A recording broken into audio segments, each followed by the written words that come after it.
নমস্কার শ্রোতা বন্ধুরা, আশা করি সকলে ভালো আছেন। আজকের গল্প স্বপন বুড়োর নিশির ডাক। ঝন্টা যখন একেবারে কোলের ছেলে, তখন তার মায়ের শক্ত অসুখ করে। সেই জন্যে সে আল্লাদি পিসির কোলে মানুষ হয়। আল্লাদি পিসি ঝন্টার বাবার দূর সম্পর্কের এক বোন। মাথায় একটু ছিট আছে বলে শ্বশুর ঘর করতে পারেনি। আবার কারণে অকারণে এলোমেলো আল্লাদির মতো কথা বলে তার নাম হয়েছে আল্লাদি। বাড়ির ছেলে মেয়েদের সে তাই আল্লাদি পিসি। মায়ের অসুখ থেকে সেই যে ঝন্টাকে সে কোলে তুলে নিল, তারপরেই ছেলেটা ওর এমন ন্যাওটা হয়ে গেল যে মায়ের অসুখ ভালো হলেও আল্লাদি পিসি আর ওকে কোল থেকে নামাতে চায়নি। ঝন্টাও আল্লাদি পিসি বলতে একেবারে অজ্ঞান। আল্লাদি পিসি স্নান করিয়ে দেবে, পিসিকে না হলে ঝন্টার এক মুহূর্ত চলে না। ঝন্টার মাও সাত ঝামেলায় দিবারাত্রি জড়িয়ে থাকেন, তাই আল্লাদি পিসির কোলে ছেলেকে দিয়ে তারও সকল রকমে নিশ্চিন্তি। আল্লাদি পিসি মাছ খেতে বড় ভালোবাসে, বিশেষ করে শোল মাছ। ঝন্টা যখন একটু বড় হলো, সে পিসির জন্য নানা রকম মাছ ধরে নিয়ে আসে। পিসি এক গাল হেসে, ভাগ্যিস আমার ঝন্টা ছিল, তাই দুটো মাছ ভাত খেয়ে বাঁচি।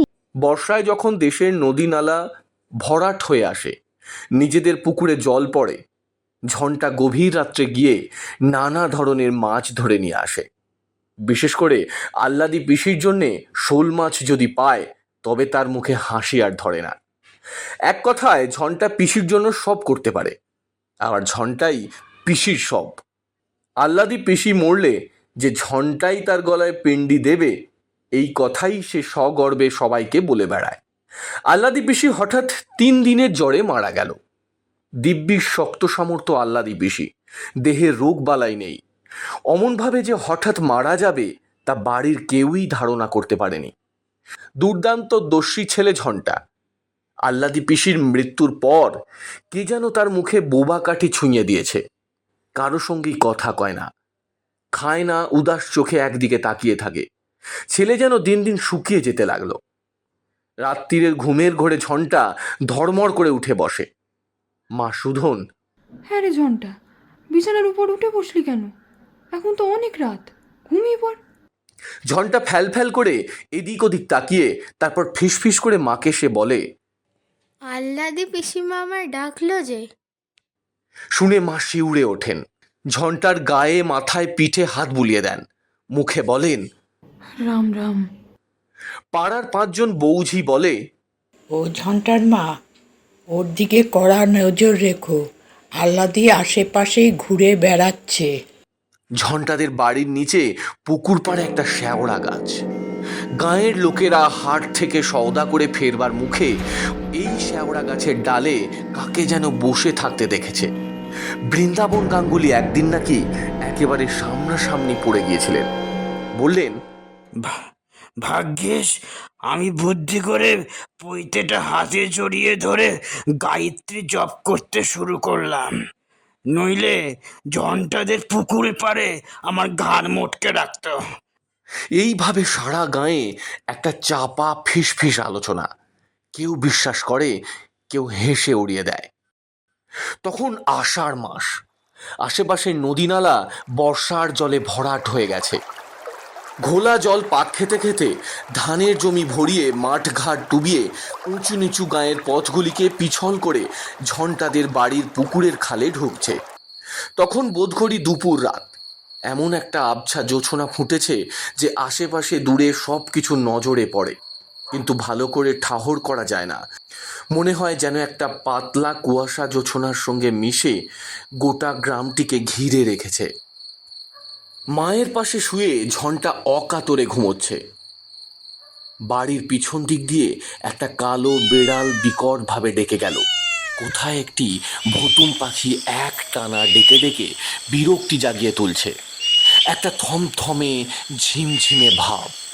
এমনি সময় ঝন্টার হঠাৎ মনে হলো ঘরের বাইরে দাঁড়িয়ে আল্লাদি পিসি ওকে ডাকছে, বলছে, ওরে ঝন্টা, শিগগিরি আয়, তোদের পুকুরে নতুন জল এসেছে, কত মাছ উঠেছে, দেখবি আয়।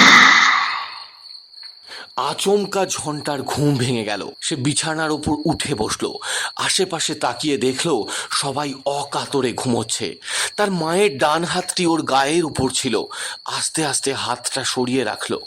কে যেন কানের কাছে বলল,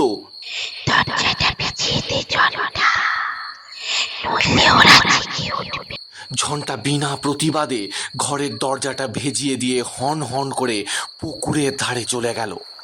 নিশুতি রাত, কেউ কোথাও জেগে নেই। কল কল করে বর্ষার জল ঢুকছে খালে। ঝন্টা ছপ ছপ করে পোলো ফেলছে আর রাশি রাশি মাছ ধরছে। এত শোল মাছ কোত্থেকে এলো? ঝন্টা ভেবে কুল কিনারা পায় না। ও যে খালুই সঙ্গে এনেছিল সেটা মাছে ভর্তি হয়ে গেল। কিসের যেন একটা পোড়া গন্ধ ক্রমাগত তার নাকে আসছিল। তার আকর্ষণে ঝন্টা সেই মাছ ভর্তি খালুই নিয়ে এগিয়ে চলল। এ কি? এ যে সেই শেওড়া গাছ।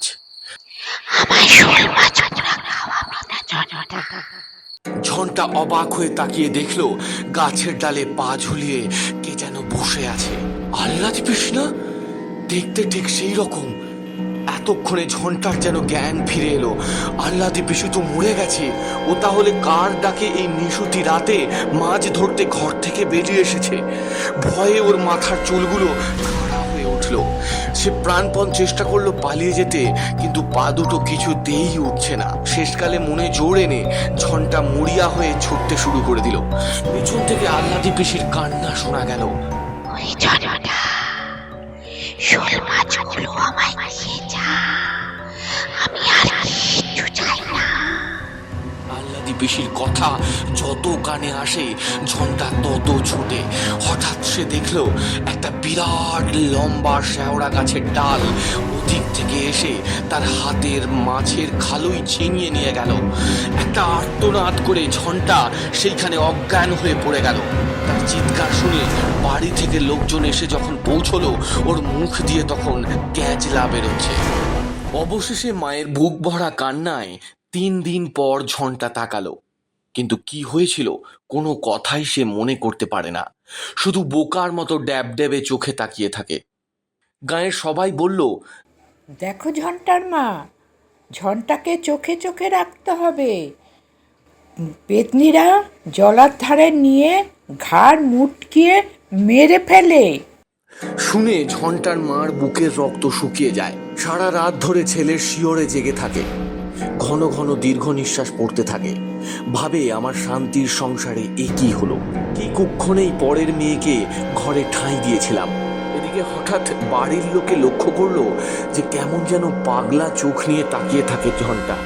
হঠাৎ সে বলে বসলো, আমি শোল মাছ পোড়া খাবো। অমনি সঙ্গে সঙ্গে কোত্থেকে একটা পোড়া শোল মাছ ঘরের মাঝখানে এসে পড়লো। ভয়ে আঁতকে উঠল সবাই। ক্রমে ব্যাপারটা সহজ হয়ে এলো। দেখা গেল যে ঝন্টা যখন যা চায় কে যেন সঙ্গে সঙ্গেই তাই এনে হাজির করে।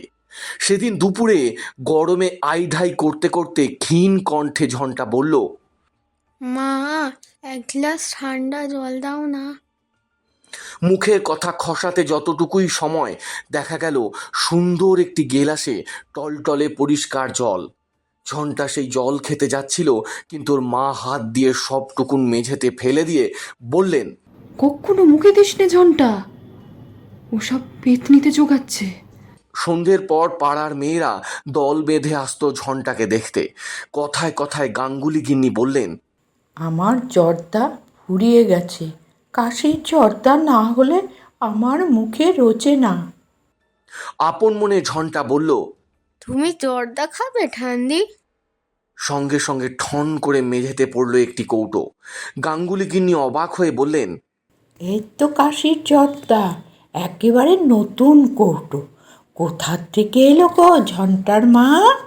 আর যারা আশেপাশে ছিল ব্যাপারটা জানতো, তারা খুলে বলল। জর্দার কৌটোটা গাঙ্গুলি গিন্নি হাতে তুলে নিয়ে যাচ্ছিলেন, কিন্তু যেই আহ্লাদি পেতনির কথা শুনলেন অমনি রাম রাম করতে করতে একেবারে নিজেদের বাড়ির দিকে পা চালিয়ে দিলেন। যতদিন ব্যাপারটা তামাশা থাকে লোকে ভিড় জমায়, কৌতূহলী হয়ে বসে থাকে পেতনির কাণ্ড দেখতে। কিন্তু কত রাত্রির লোকে এইভাবে না ঘুমিয়ে জাগতে পারে? কাজেই আস্তে আস্তে ভিড় পাতলা হয়ে আসতে লাগলো। গমগমে বাড়ি আবার জনশূন্য থমথমে হয়ে এলো। কিসের যেন দুঃস্বপ্ন দেখে মাঝরাত্রিরে ঝন্টার মায়ের ঘুম ভেঙে যায়। মা ছেলেকে বুকের কাছে প্রাণপণে ডেকে নেন। বাঁশঝাড়ের পেছন দিকে যেখানে এক টানা ঝিঁঝি ডেকে চলে, সেখানে কার যেন কান্নার রেশ শুনতে পাওয়া যায়। মা চমকে উঠে বসেন, ছেলের মাথায় হাত রেখে সারা রাত ধরে দুর্গা নাম জপ করতে থাকেন। কেবলই মনে হয় তাঁর কোলের ছেলেকে কে যেন ছিনিয়ে নিতে আসছে। সেদিন সন্ধে থেকে একটানা ঝিরঝিরে বৃষ্টি হচ্ছে। দূর বনে প্রহরে প্রহরে শেয়াল ডাকছে, মনে হচ্ছে যেন ওরাও খুব ভয় পেয়েছে।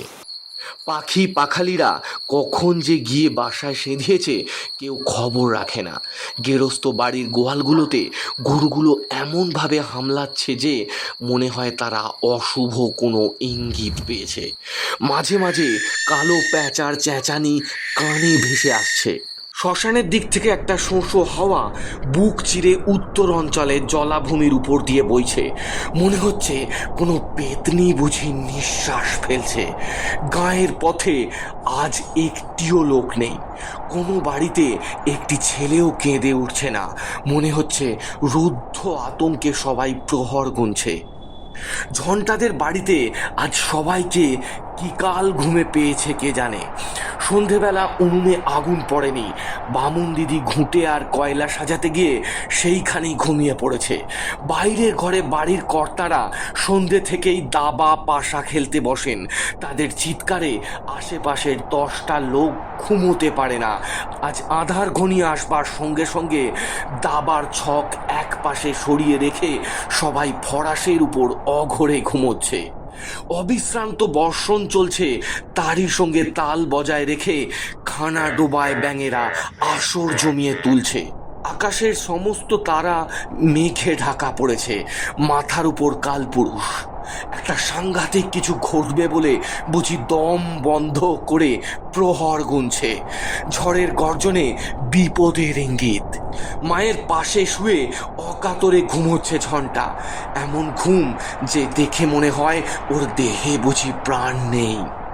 আকাশের বৃষ্টি, ঝোড়ো হাওয়া, ঝিঝির ডাক, ব্যাঙের শব্দ, প্যাঁচার চেঁচানি আর কালপুরুষের নীরব ইঙ্গিত ওকে যেন এমনভাবে ঘুম পাড়িয়েছে যে সে ঘুম আর ভাঙবে না। কিন্তু হঠাৎ বেড়ার পাশে কার ফিসফিসানি কথা শোনা গেল। ঝন্টা, উঠে আয়, জলের ধারে আজ মাছ ধরতে। ঝন্টা এক মুহূর্তে সচকিত হয়ে ওঠে। আবার সেই ফিসফিসানি আহ্বান ভেসে এলো। উদাস দৃষ্টিতে ঝন্টা উঠে বসলো। কার ডাক, কোথায় যেতে হবে কিছু জানে না, তবু সে উঠে দাঁড়ালো পাগলের মতো। আবার সেই বাঁশবনের কানাকানির মতো কার আহ্বান। আচার পুরো মিশতে ঝন্টা, খাপলা চালটা হাতে নিয়ে তাড়াতাড়ি আমার সঙ্গে বেরিয়ে আয়। এই প্রহেলিকাময় নিশির ডাকে সাড়া না দিয়ে উপায় নেই। ঝন্টা খাপলা জালটা কাঁধের উপর তুলে নিয়ে দরজার হুড়কোটা খুলে উঠোনে বেরিয়ে এলো। সঙ্গে সঙ্গে কানে তালা লাগানো মেঘের গর্জন আর বাদুড়ের ডানার ঝটপটি। কিন্তু মেঘের ডাকেও কারো ঘুম ভাঙল না। ছায়ামূর্তির হাতছানিতে ঝন্টা জলের দিকে এগিয়ে যায়। পথে অন্ধকার এত জমাট বেঁধে আছে, তবু ওর পথ চলতে কোনো অসুবিধে হয় না। ওই যে ওইখানে কত মাছ খাই মারছে, তুই দেখতে পাচ্ছিস না ঝন্টা? এগিয়ে যা, জোরে দেখা যা। অশরীরীর নির্দেশ শুনে ঝন্টা একেবারে জলার মধ্যে পা চালিয়ে দিল। তারপর কচুরিপানার মধ্যে তার দেহটা যে কোথায় তলিয়ে গেল সারা গাঁয়ের কেউ জানতে পারল না। শুধু ঝন্টাদের বাড়ির কালো বেড়ালটা ওর মায়ের কাছে কেঁদে কেঁদে ফিরতে লাগলো। মায়ের কাল ঘুম তবু ভাঙল না। পরদিন ছেলেরা যখন ঝন্টার মৃতদেহটা জালে টেনে তুলল, সারা গাঁয়ের মানুষজন একেবারে হুমড়ি খেয়ে পড়ল। গাঁয়ের একজন বর্ষীয়সী মহিলা কপাল চাপড়ে বললেন, আহ্লাদে পোড়ামুখী ঝন্টাকে ভুলতে পারেনি, তার জন্য তো ওকে কোলে টেনে নিল। বহু বছর কেটে গেছে, এখনো গাঁয়ের লোকেরা একটু বেশি রাত্রিরে জলার ধার দিয়ে যেতে ভয় পায়। মনে হয় কে যেন ওখানে কেঁদে কেঁদে এলো চুল উড়িয়ে বুক চাপড়িয়ে ছোটাছুটি করে।